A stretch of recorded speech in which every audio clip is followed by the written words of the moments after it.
Afternoon, a little vlog. I've been MIA for quite a long time. Cartwright's COVID diary is sort of no more, although COVID's still very much a thing. That's crap. Sunday afternoon, the roast chicken is in the oven. Mrs. Cartwright is cracking on with some activities and games with Jack, because after 2 weeks of half term and then 1 week back, bless him, he's absolutely wiped out. Fell asleep at 4:05 in the car on the way in from school one day this week. That was on Tuesday. So they're having some downtime, and teeny JC, little James, is steaming up in here. Lana and I are getting in some extra steps. So that's sort of what this short post is about.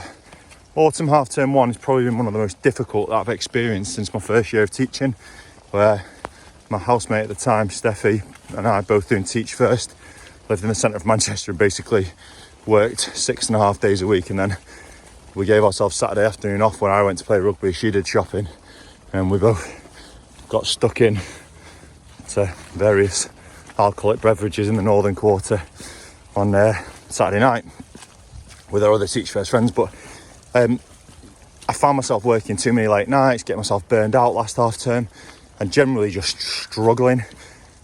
I was probably doing a relatively good job of being a teacher, but was doing a very average job of being a dad. Probably quite a poor job of being a husband. Too many plates spinning in different directions. How cool does that look? The mist and the rain on the canal. That's where we've just walked the dog. We're on our way home now. So this half term I've been quite strict with myself already. I know we're only a week in, so hopefully these good habits can continue.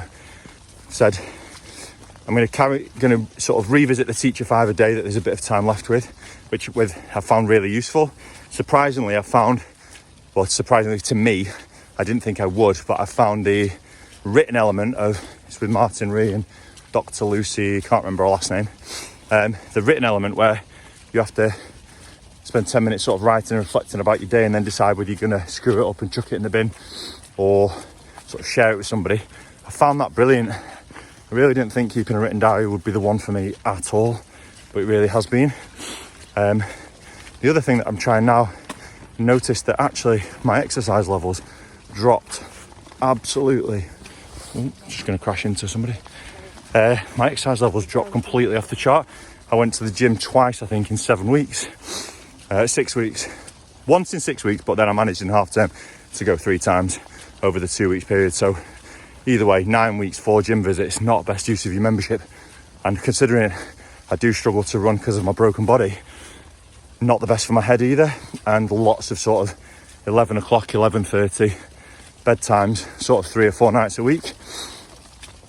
It's difficult to sort of sustain that momentum and be good at life, be good at being a dad, husband, etc., and as well being a teacher. So my resolution this year, this half term if you like, is to actually get out and walk the dog a couple of nights a week just by myself.